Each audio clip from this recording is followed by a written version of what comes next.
जय Hind and hello guys, स्वागत है आपका आपके अपने YouTube चैनल ज्ञानदेव होस्ट में। और इस वीडियो में मैं आपको बताने वाला हूं KVS and NVS PRT online form 2025 के बारे में कि कैसे आपको ये फॉर्म फिलअप करना है।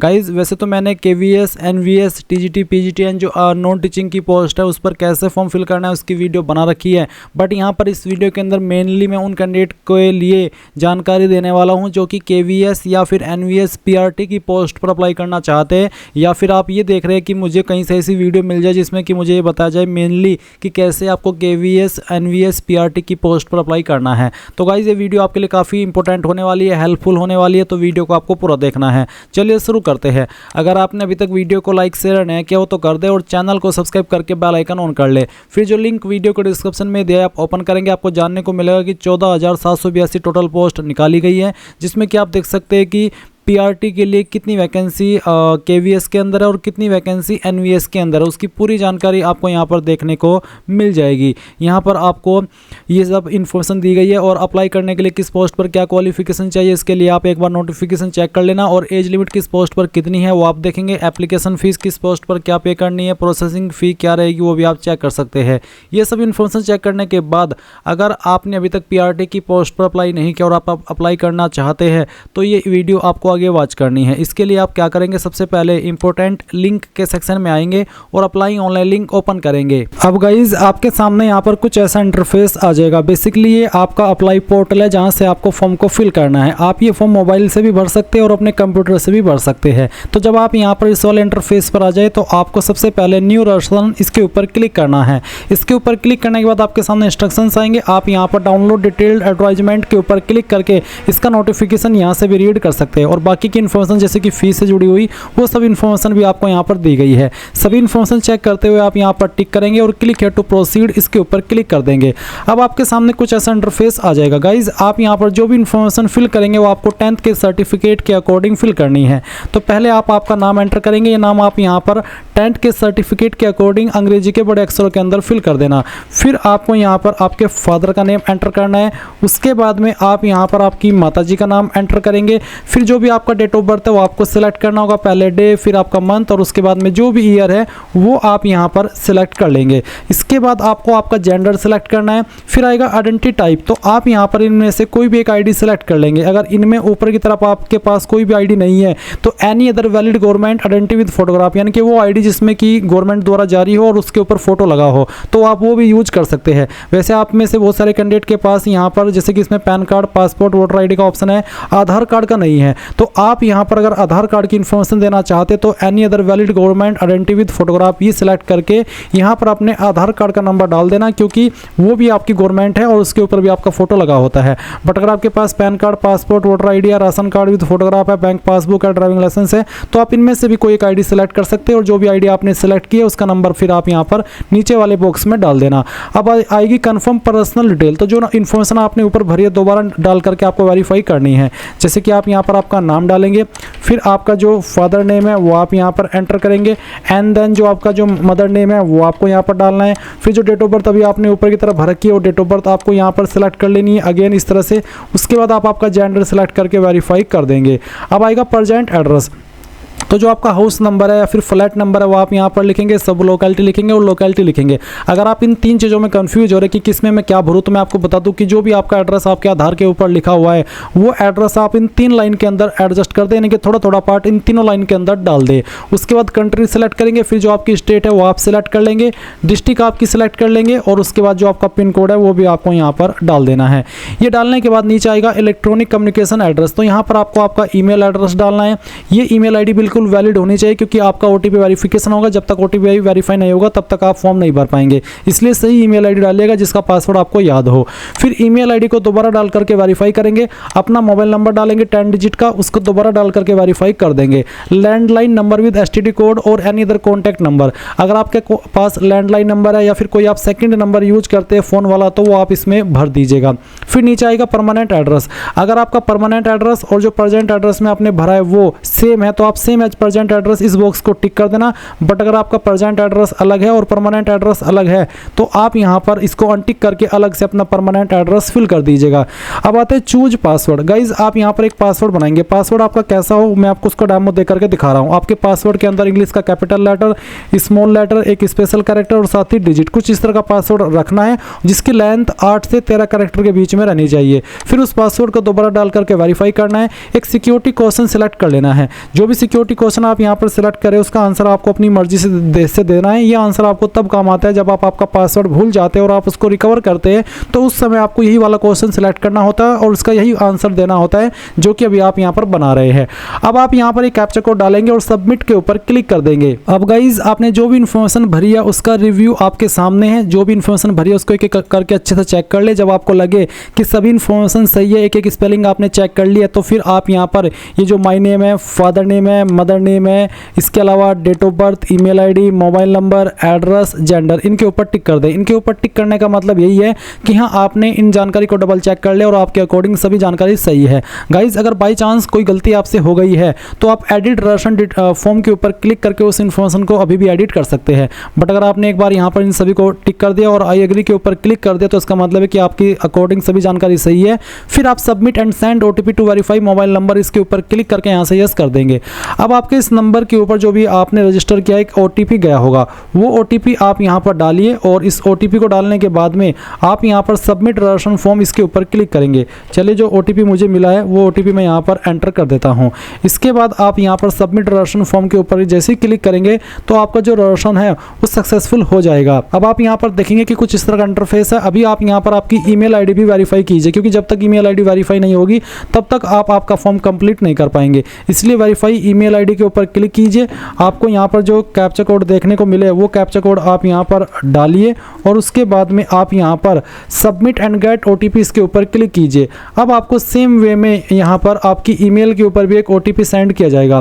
तो चलिए आपको आपकी ईमेल चेक करनी है, उसमें जो आपको ओटीपी मिला है वो ओटीपी आप यहाँ पर डालिए और वेरीफाई के ऊपर क्लिक करके वेरीफाई कर दीजिए। अब आप यहाँ पर देखेंगे कि जो आपका ईमेल वेरिफिकेशन है ओटीपी का वो भी हो चुका है। अब आप ओके कर दीजिए। ओके करने के बाद में आप कंप्लीट प्रोफाइल, इसके ऊपर क्लिक करेंगे। इसके ऊपर क्लिक करने के बाद पर्सनल डिटेल, इसके ऊपर क्लिक करेंगे और इसके बाद में आपके सामने कुछ ऐसा इंटरफेस आएगा। अब आपको यहाँ पर नेशनलिटी में इंडियन सेलेक्ट कर लेना है। कैटेगरी के अंदर जो भी आपकी कास्ट कैटेगरी है जैसे कि unreserved, OBC, EWS, SC, ST जो भी है वो आप सिलेक्ट कर लेना। अगर ओबीसी है तो यहाँ पर कंफर्म कैटेगरी को दोबारा सिलेक्ट करके आपको वेरीफाई करना होगा। अगर आपकी कैटेगरी एसटी है तो तब भी आपको यहाँ पर इसी प्रकार से उसको दोबारा क्लिक करके वेरीफाई करना होगा। इसके बाद गाइज आप यहाँ पर देखेंगे नीचे कि विकलांगता से जुड़ा हुआ एक सवाल है कि क्या विकलांग इस सेक्शन के तहत, अगर है तो यस, नहीं तो आप नो करेंगे। फिर एक और विकलांगता से जुड़ा हुआ सवाल है जहाँ पर यह पूछा जाता है कि क्या आप इस एक्ट के अकॉर्डिंग विकलांग है और आपको लिखने में प्रॉब्लम है, उसके लिए आपको एक स्क्राइब चाहिए। अगर आप ऐसे कैंडिडेट है तो यस करिए, अगर आप बिल्कुल ठीक है ईश्वर की दया से तो आप इसमें नो कर दीजिए। फिर क्या आप एक्स सर्विसमैन है, अगर है तो यस, नहीं तो आप नो करेंगे। आर वर सर्विंग एज, क्या आप अभी कर रहे हो या फिर कर रहे थे रेगुलर केवीएस एम्प्लॉय या फिर regular NVS employee, working on contract basis, daily wages basis in KVS या फिर एनवीएस या फिर नॉट एप्लीकेबल। अगर आप नहीं कर रहे या फिर कर रहे थे तो आप यहाँ पर नॉट एप्लीकेबल को सिलेक्ट कर लेना। फिर सवाल पूछे कि do you have 3 year continuous service in central government autonomous bodies provided the post are in same और अलाइड कार्ड, यानी कि क्या आप पिछले 3 साल के अंदर सेंट्रल गवर्नमेंट के अंदर या फिर जो उसकी ऑटोनोमस बॉडीज़ है उसके अंदर काम कर रहे थे सेम पोस्ट पर, जैसे कि इस वैकेंसी के अंदर निकली हुई है या फिर उससे जुड़े हुए कार्ड रेज के अंदर। अगर हाँ तो यस, नहीं तो आप नो करेंगे। यस करने पर आपको बताना हो कि yes in central government, yes in autonomous bodies. अगर नहीं कर रहे थे तो आप यहाँ पर नो कर दीजिए अगर आप बिल्कुल फ्रेशर है। फिर एक और सवाल है, were you serving as FCSA on contract basis in GNVs, अगर आप FCSAs के रूप में GNV के अंदर कॉन्ट्रैक्ट बेस पर काम कर रहे थे या फिर कर रहे हैं तो आपको यहाँ पर यस करना है। अगर आप बिल्कुल फ्रेशर है तो आप नॉट एप्लीकेबल क्लिक कर दीजिए। इसके बाद में एक सवाल और है आपके सामने कि डू यू, यहाँ पर है विजिबल आइडेंटिफिकेशन मार्क, आपकी बॉडी के ऊपर ऐसा निशान जिससे आपकी बॉडी की पहचान होती है। निशान आपकी बॉडी के ऊपर कहीं पर भी हो सकता है, तो आप यहाँ पर उस निशान के बारे में लिख दीजिए, जैसे कि जलने का निशान, कटने का निशान या फिर बर्थ मार्क, तो जहाँ पर भी है वो आप यहाँ पर लिख दीजिएगा। उसके बाद मैरिटल स्टेटस क्या है, single, married, divorced, widowed, judicially separated, तो जो भी है वो आप यहाँ पर सेलेक्ट कर ले। इसके बाद ये कैप्चा कोड आप यहाँ पर डालेंगे और ये डालने के बाद में आप सेव एंड नेक्स्ट के ऊपर क्लिक करके यहाँ से यस कर देंगे। इसके बाद में गाइज आपके सामने यहाँ पर डॉक्यूमेंट अपलोड का सेक्शन आएगा। आपको डॉक्यूमेंट अपलोड के ऊपर क्लिक करना है, जहाँ पर आप आपका फोटो और सिग्नेचर अपलोड करेंगे, जिसमें कि फोटो का साइज 10 से 200 KB के बीच में और सिग्नेचर का साइज 10 से 50 KB के बीच में रखा है। फॉर्मेट JPEG या फिर JPG का। सिंपल फोटो आप अपलोड करेंगे कलर वाला, तो आप यहाँ पर चूज फाइल के ऊपर क्लिक कीजिए और जहाँ पर भी आपकी फोटो फाइल है वो आपको यहाँ पर सेलेक्ट कर लेनी है, ओपन करना है, फिर अपलोड ओरिजिनल इसके ऊपर क्लिक करके अपलोड के ऊपर क्लिक करना है। आपकी फाइल यहाँ पर इस तरह से अपलोड हो जाएगी। आप क्लिक या टू व्यू के ऊपर क्लिक करके इसको व्यू भी कर सकते हैं। अब आप सेम वे में जो आपकी सिग्नेचर की फाइल है वो सेलेक्ट करेंगे, जहाँ पर भी सिग्नेचर आपका अवेलेबल है, जो आपने फाइल बनाई है सिग्नेचर की, उसको सेलेक्ट कर ले, ओपन करें, फिर यहाँ पर अपलोड ओरिजिनल के ऊपर क्लिक करके अपलोड पर क्लिक करें और आपका सिग्नेचर अपलोड हो जाएगा। अब आप ये जो कैप्चा कोड आपके सामने आएगा, इस कैप्चा कोड को यहाँ पर एंटर करेंगे और एंटर करने के बाद में सेव एंड नेक्स्ट के ऊपर क्लिक करके यहाँ से यस कर देंगे। अब आप देखेंगे रिव्यू पेज, जो भी जानकारी आपने प्रोफाइल के अंदर अभी भरी है वो सब आपके सामने है। सभी जानकारी एक एक करके अच्छे से चेक कर ले, क्योंकि जब आप एक बार इसको लॉक कर देंगे तो एडिट नहीं कर पाएंगे।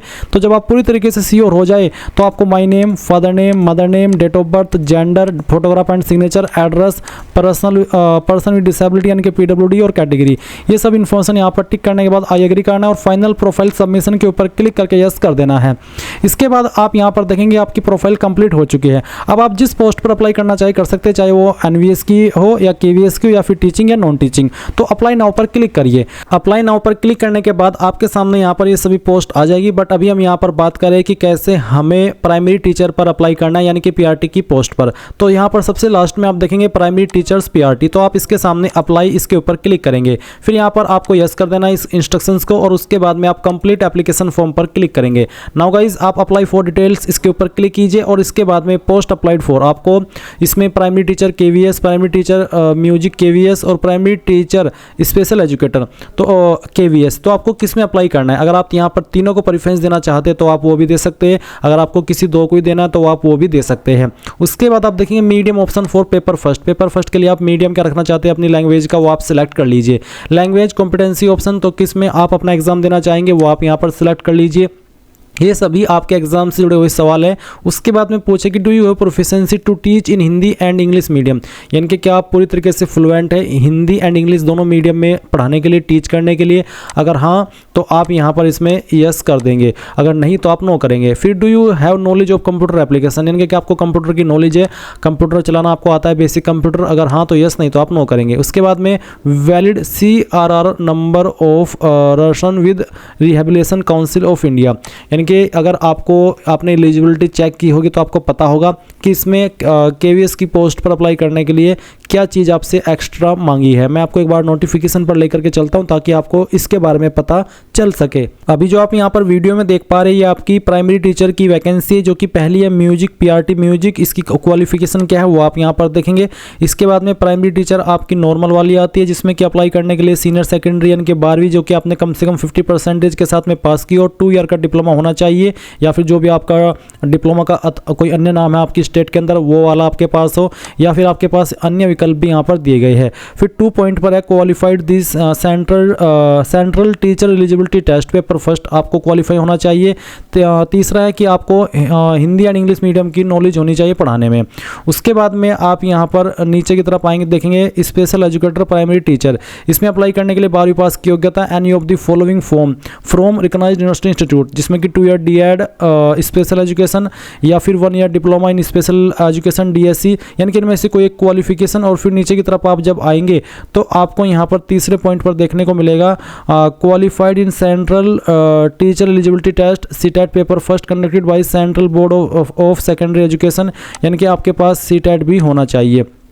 और यहाँ पर आपको बोला है कि 4th पॉइंट पर registration with rehabilitation council of India RCI and having valid CRR number, यानी कि आपके पास ये जो रजिस्ट्रेशन है RCI का ये होना चाहिए और आपके पास वैलिड CRR नंबर होना चाहिए। बिना इसके आप इस वाली स्पेशल वाली जो आपकी PRT की वैकेंसी है इस पर अप्लाई नहीं कर पाएंगे। तो यहाँ पर जो आपके पास नंबर है CRR का वो आप डालिए और फिर ये कैप्चा कोड फिल करके सेव और नेक्स्ट कर दीजिए। अब आपके सामने यहाँ पर इस तरह से जानकारी आएगी जहाँ पर बेसिकली आपसे 12वीं की इन्फॉर्मेशन सबसे पहले मांगी गई है। तो आप आपको यहाँ पर इसका स्टेटस पास सेलेक्ट कर लेना है। ईयर ऑफ पासिंग बताना कि आपने किस साल के अंदर पास की है। उसके बाद में कोर्स स्ट्रीम नेम के अंदर यहाँ पर है सीनियर सेकेंडरी, जो कि आपने कम से कम 50% के साथ में पास की हो, या फिर senior secondary, higher secondary, intermediate class. तो बेसिकली अगर आपने आपकी 12वीं 50% प्लस के साथ में पास किया तो आप पहले वाला ऑप्शन सेलेक्ट कर लेना। उसके बाद यूनिवर्सिटी नेम, बोर्ड नेम में आपका जो भी 12वीं का बोर्ड है वो आप यहाँ पर सिलेक्ट कर लेंगे। उसके बाद में आप यहाँ पर देखेंगे रिजल्ट मोड, परसेंटेज या फिर CGPA जो भी है वो आप सिलेक्ट कर लेना। अगर परसेंटेज तो आप यहाँ पर आपके टोटल मार्क्स डाल देंगे जो 12वीं में थे, और उसमें से कितने नंबर आपको आए थे वो आप यहाँ पर एंटर करेंगे, परसेंटेज आपकी आ जाएगी। सब्जेक्ट्स के अंदर जो भी आपके पास 12वीं के अंदर सब्जेक्ट थे एक एक करके उन सभी सब्जेक्ट के नाम आपको यहाँ पर देने होंगे। उसके बाद आता है ग्रेजुएट क्वालिफिकेशन डिटेल, पास स्टेटस, तो आप यहाँ पर पास सेलेक्ट कर लेंगे अगर आपने ग्रेजुएशन पास की है। और उसके बाद में यहाँ पर ईयर ऑफ पासिंग बताएंगे कि किस साल के अंदर आपने ये क्वालिफिकेशन आपकी पास कर ली है। और फिर आप यहाँ पर आपका जो कोर्स नेम है वो बताएंगे, इसमें 4 year bachelor of elementary education यानी कि BE ELED या फिर bachelor degree in music performing arts, तो कौन सी आपके पास वो सिलेक्ट कर लेना। उसके बाद यूनिवर्सिटी बोर्ड नेम आप सिलेक्ट कर लेंगे। फिर रिजल्ट मोड आप यहाँ पर बताएंगे। अगर परसेंटेज तो आपको यहाँ पर टोटल नंबर डालने होंगे सभी ईयर के मिला करके, मैं डेमो के लिए नंबर फिल करके आपको दिखा रहा हूँ। फिर उसमें से जो नंबर आपको आए थे वो आप यहाँ पर एंटर करेंगे, एंड परसेंटेज आपकी आ जाएगी। और सब्जेक्ट्स आपके पास क्या क्या थे इसमें वो आप यहाँ पर मेंशन कर देंगे। अब आता है आपका diploma in education qualification detail, तो अगर आपके पास डिप्लोमा है तो आप यहाँ पर पास सेलेक्ट कर लेंगे, नहीं तो आप नॉट एप्लीकेबल के ऊपर क्लिक करेंगे। और अगर आप पास सेलेक्ट करते हैं तो फिर आपको ईयर ऑफ पासिंग बताना है, और आपका जो कोर्स स्ट्रीम नेम है वो भी आपको बताना होगा, जैसे कि 2 ईयर डिप्लोमा इन एजुकेशन या फिर 2 year diploma in elementary education by, या फिर कोई अगर आप इसको किसी अन्य नाम से भी जानते हैं तो वो भी आप कर सकते हैं, यानी कि इसको सिलेक्ट कर सकते हैं।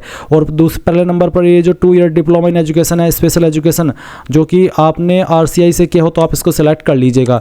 और पासिंग में, ईयर ऑफ पासिंग में आप इस तरह से ईयर सेलेक्ट कर लेना। फिर आपको बताना कि कहाँ से आपने इसको पास किया है। उसके बाद में आप यहाँ पर रिजल्ट मोड बताएंगे, परसेंटेज या CGPA, फिर total marks, obtained marks, percentage आप ऑटोमेटिकली आ जाएगी, और आपको यहाँ पर आपके सब्जेक्ट मेंशन कर देने हैं। फिर आता है diploma in special education detail, तो अगर आपने पास किया है ये वाला आप यहाँ पर पास सेलेक्ट करेंगे, और फिर अगर नहीं किया तो नॉट एप्लीकेबल कर देंगे। अगर मान लीजिए आप पास सेलेक्ट करते हैं तो आपको बताना कि किस साल के अंदर पास किया है। और फिर आपको यहाँ पर कोर्स स्ट्रीम नेम बताना होगा। काफ़ी सारे यहाँ पर कोर्स दिए गए हैं, जैसे कि पहला है कि any RCI recognised qualification of minimum 1 year duration and 6 month certificate course in education of children with special needs, तो आप इस वाले ऑप्शन को सिलेक्ट करेंगे। अगर आपने 1 ईयर का ड्यूरेशन का या फिर 6 मंथ का सर्टिफिकेट कोर्स प्राप्त किया है इन education of children with special needs, या फिर सेकंड ऑप्शन है कि diploma in community based rehabilitation DCBR with 6 month certificate course in education of children, या फिर यहाँ पर तीसरे नंबर पर diploma in hearing language and speech. Basically ये आपके जो स्पेशल एजुकेशन से रिलेटेड कोर्स होते हैं उससे जुड़े हुए आपको देखना है कि मेरा जो डिप्लोमा है वो किस फील्ड में है, फिर उसी के अकॉर्डिंग आपको सेलेक्ट करना है। मैं कोई भी एक आपको सजेस्ट नहीं कर सकता, ये आपको आपकी क्वालिफिकेशन देखने के बाद ही यहाँ पर जो ऑप्शन है वो सिलेक्ट करना होगा। अगर आप नोटिफिकेशन पर आएंगे तो आपको इसमें जो आपकी स्पेशल एजुकेटर है, प्राइमरी टीचर की काफ़ी सारे विकल्प देखने को मिल जाएंगे। 12वीं के अलावा आपके पास यहाँ पर 2 पॉइंट में जो क्वालिफिकेशन दी गई, जैसे कि 2 ईयर DED स्पेशल एजुकेशन, चाहे तो ये या फिर ये, यानी कि काफ़ी सारे विकल्प है। तो इनमें से जो भी आपके पास है वो आप यहाँ पर सिलेक्ट करके, यानी कि उसकी जानकारी आप यहाँ पर ऐसे ही भर देंगे जैसे कि अभी आपने ऊपर की तरफ भरी है। फिर आप ये कैप्चा कोड डालेंगे और सेव एंड नेक्स्ट कर देंगे। इसके बाद में आपके सामने यहाँ पर CTET डिटेल आ जाएगी। तो आपको पूछे आर यू CTET क्वालिफाइड, जो कि होना अनिवार्य है। आप यहाँ पर यस करिए। यस करने के बाद में CTET क्वालिफाइंग ईयर आपको सिलेक्ट करना होगा कि आपने जैसे कि दिसंबर 2021, दिसंबर 2022, अगस्त 2023, तो जो भी एडिशन में आपने किया था, साइकिल में आपने पास किया था, वो आप सिलेक्ट कर लेंगे। उसके बाद में आपका CTET का रोल नंबर डालेंगे उसी साइकिल का, और फिर आपका CTET पेपर फर्स्ट आप यहाँ पर सिलेक्ट कर लेंगे और ये कैप्चा को डाल करके सेव एंड नेक्स्ट करेंगे। इसके बाद गाइज आपके सामने आपके फॉर्म का फाइनल प्रीव्यू आ जाएगा। मैं इससे आगे इसलिए नहीं बढ़ सकता क्योंकि इसमें मैं यहाँ पर CTET की कोई भी रैंडम इन्फॉर्मेशन डाल करके आगे नहीं बढ़ सकता। मुझे रियल इन्फॉर्मेशन डालनी होगी। अगर आपकी रियल इन्फॉर्मेशन होगी तो ये आपके डिटेल्स को मैच करेंगे, तभी जा करके आपको ये अगले पेज पर ट्रांसफ़र करेंगे। तो इसके बाद आप यहाँ पर फाइनल सबमिट पर आपके फॉर्म का फाइनल प्रीव्यू देख लेंगे और फिर आपको पेमेंट करना है। जैसे ही आप पेमेंट जमा कर देंगे ऑनलाइन माध्यम में किसी भी तरीके का इस्तेमाल करके, जैसे कि debit card, net banking, credit card, तो आप अपने फॉर्म का फाइनल प्रिंट आउट ले पाएंगे। इस प्रकार से गाइज आप लोग KVS NVS PRT online form 2025 भरेंगे। आई होप ये प्रोसेस आपको पसंद आया होगा। अगर कोई सवाल डाउट अभी भी रह गया हो तो कमेंट के माध्यम से पूछ लेना। Thanks for watching. जय हिंद।